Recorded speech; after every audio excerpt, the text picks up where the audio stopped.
ഓം ശാന്തി. പലപ്പോഴും നല്ല കാര്യങ്ങൾ ചിന്തിക്കണമെന്ന് വിചാരിച്ചിട്ടും എനിക്ക് പറ്റുന്നില്ല.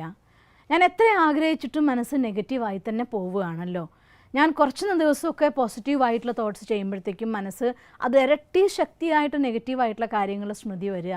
ഞാൻ എന്താ ചെയ്യേണ്ടേ എന്ന് കുറേ പേരായി എന്നോട് ചോദിക്കുന്നു. അതുകൊണ്ടാണ് ഇന്ന് അവർക്ക് വേണ്ടി ഞാൻ ഈ പ്രോഗ്രാം ചെയ്യുന്നത്. നമ്മുടെ മനസ്സിൽ ഒരു കാര്യത്തിന് പ്ലാൻ ചെയ്യാൻ വേണ്ടി സബ് കോൺഷ്യസ് മൈൻഡിനെയാണ് നമുക്ക് പഠിപ്പിക്കേണ്ടത്, കോൺഷ്യസ് മൈൻഡിനെ അല്ല. അതേസമയം സബ് കോൺഷ്യസ് മൈൻഡിലേക്കുള്ള എൻട്രി ആണെങ്കിലോ അത് നമ്മുടെ കോൺഷ്യസ് മൈൻഡാണ് താനും.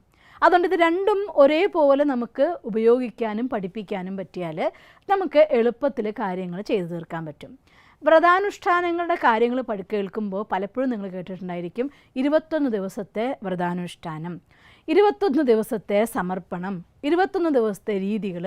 ഇങ്ങനെ 21 എന്ന നമ്പർ എന്തുകൊണ്ടാണ് ഇത്രയും പ്രാധാന്യത്തോടെ പലപ്പോഴും മതാചരണങ്ങളിൽ, ധാർമ്മികമായിട്ടുള്ള കാര്യങ്ങളിൽ, പഠനങ്ങളിലൊക്കെ ഈ 21 എന്നൊരു നമ്പറിന് വളരെയധികം പ്രാധാന്യം കൊടുത്ത് കാണാറുണ്ട്? എന്തുകൊണ്ടാണെന്നറിയോ? 21 പ്രാവശ്യം ഒരു കാര്യം ചെയ്യുമ്പോഴത്തേക്കും നമ്മുടെ മനസ്സ് അത് ഒരു പരിധി വരെയൊക്കെ റിയാലിറ്റി ആയിട്ട് അങ്ങ് സ്വീകരിക്കാൻ തുടങ്ങുന്നുള്ളതാണ്. അതുകൊണ്ട് ഞാൻ ഓർമ്മിക്കും, പലപ്പോഴും പേഷ്യൻസ് ആയിട്ടുള്ള ആളുകൾക്ക്, അതായത് എന്തെങ്കിലും ഒരു രോഗം വന്നിരിക്കുന്നു, ആ രോഗത്തിന് അവർക്ക് മുക്തി കിട്ടാൻ വേണ്ടി മെഡിറ്റേഷൻ അപ്ലൈ ചെയ്യേണ്ടി വരുന്ന സന്ദർഭങ്ങളിൽ നമ്മളും പറയാറുണ്ട്, നിങ്ങൾ 21 തവണ മിനിമം നിങ്ങൾ ഈ കാര്യം എഴുതിയിട്ടുണ്ടായിരിക്കണം, അല്ലെങ്കിൽ 21 തവണ നിങ്ങൾ വിഷ്വലൈസ് ചെയ്യൂ. ആ രോഗിയുടെ അവസ്ഥ അനുസരിച്ച് 21 തവണ ഇത് അപ്ലൈ ചെയ്യാൻ പറയാറുണ്ട്. നമ്മുടെ അനുഭവത്തിൽ കണ്ടിട്ടുള്ളത്, ഒരു ദിവസം കൊണ്ട് 21 തവണ അവർക്ക് ചെയ്യാൻ പറ്റിയില്ലെങ്കിലും ഒരു 3-4 ദിവസം കഴിയുമ്പോഴത്തേക്കും 21 തവണയൊക്കെ അവർ ചെയ്യാൻ തുടങ്ങിയിട്ടുണ്ടാവും. ആ 21 തവണ ചെയ്യുമ്പോഴത്തേക്കും, 21 തവണ വിഷ്വലൈസ് ചെയ്യുമ്പോഴത്തേക്കും അവരുടെ രോഗത്തിൽ വലിയൊരു പ്രഭാവം നമ്മുടെ തോട്ട്സ് കൊണ്ട് ചെലുത്താനായിട്ട് പറ്റുന്നത് കണ്ടിട്ടുണ്ട്.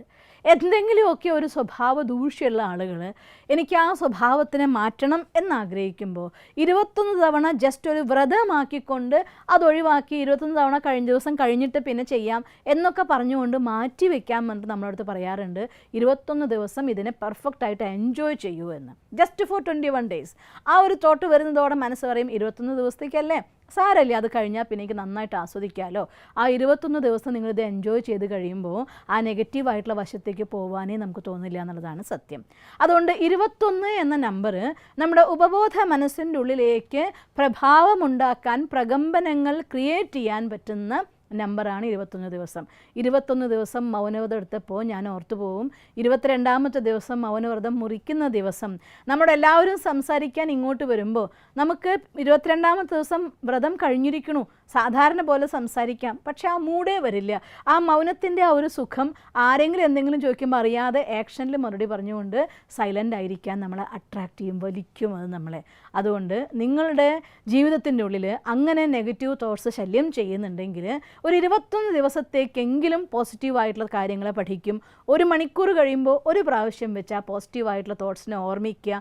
അങ്ങനെ 21 തവണ ഒരു ദിവസം ചെയ്യുക. അങ്ങനെ 21 ദിവസം കണ്ടിന്യൂ ചെയ്യുക. ഇങ്ങനെ 21/21 എന്ന ഒരു നമ്പർ എടുത്തുകൊണ്ട് നിങ്ങൾ പ്രാക്ടീസ് ചെയ്ത് നോക്ക്. നിങ്ങളുടെ മനസ്സിൻ്റെ ഉള്ളിൽ നിന്ന് ഏതൊരു നെഗറ്റീവ് തോട്ട്സ് ക്രിയേറ്റ് ചെയ്യുന്ന സ്വഭാവത്തിനെയും ഇല്ലാണ്ടാക്കാൻ നിങ്ങൾക്ക് പറ്റും. നിങ്ങളുടെ സംസ്കാരത്തിൽ മാറ്റം വരുത്താൻ പറ്റും. പക്ഷെ ഒറ്റ കണ്ടീഷൻ മാത്രം, ആ ചെയ്യുന്ന സമയം ആ 21 ദിവസം ശരിക്കും എൻജോയ് ചെയ്തുകൊണ്ട് ചെയ്യണം. 1 മണിക്കൂർ 21 പ്രാവശ്യം ഓർമ്മിക്കുക എന്ന് പറയുമ്പോൾ ഓർക്കണമല്ലോ എന്ന് പറഞ്ഞിട്ട് വായിച്ച് വിടുകയല്ല, അത് ആസ്വദിച്ച് പോസിറ്റീവ് തോട്ട്സിനെ എൻജോയ് ചെയ്യാൻ പഠിക്കുക. എന്നാൽ 21 ദിവസം കഴിയുമ്പോഴത്തേക്കും മനസ്സിൻ്റെ അവസ്ഥ മാറും. നിങ്ങൾക്ക് എന്ത് നെഗറ്റീവിലും പോസിറ്റീവ് ചിന്തിക്കാനും കാണാനുള്ളതായിരിക്കുന്ന ശക്തി കൈവരും. നിങ്ങൾക്കങ്ങനെ സാധിക്കട്ടെ എന്ന് ഞാൻ സർവശക്തനോട് പ്രാർത്ഥിക്കുന്നു. ഓം ശാന്തി.